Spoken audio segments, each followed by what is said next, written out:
the year for USC to make that run, actually get into their first college football playoff. I'll let you know why it has to be this year, because in 2026, they play Ohio State, Oregon, Penn State, and Notre Dame. If you didn't look at that schedule, go check it out. It is the most absurd schedule in the history of college football. But let's break down 2025, where they actually have a chance to make the playoffs instead of in 2 years, no matter what good of a recruiting class they have. Jada Mayava gets off to a very hot start. In their first 4 games, Missouri State 42-13, Georgia Southern 52-6, Purdue 43-10. There's no Dylan Thieneman and Max Clare for Purdue. Dylan Thieneman stays inside the Big Ten, goes to be the Oregon Ducks' next great safety, and then you see Max Clare join the Ohio State Buckeyes. After that matchup, they've got Michigan State 31-14, where they face a pivotal game. It's at Illinois, and I've got them with a win, 21-16. Can they lean on the run game? It's going to be so important for Lincoln Riley's teams. They can run the ball. We know all about the quarterbacks that he's had within that offense for them to have all that production. But more important than any of that stuff, with a quarterback playing well, you're like, what's more important than a quarterback playing well?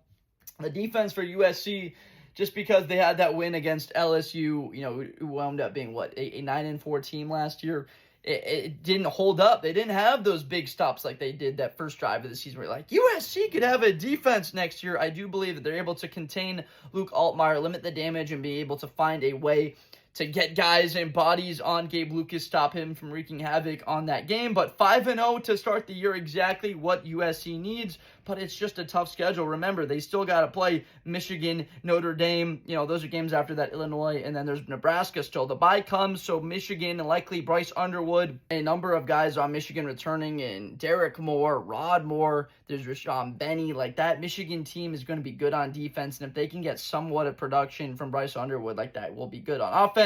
And then at Notre Dame, I'll have them maybe even USC getting into that top 12, 13 in the country before that game against Michigan. But at Notre Dame, South Bend 17-23, 2 one-score tough losses. Once again, Jadarian Price and Jeremiah Love is the best backfield in America. You can argue that with a wall.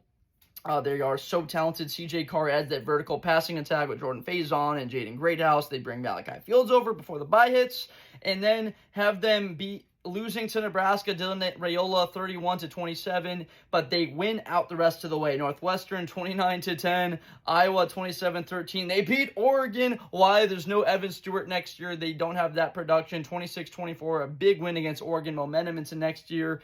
And then 31-20 against UCLA, against their rival. Let me know if the USC Trojans can go 9-3, or there is no shot in heck.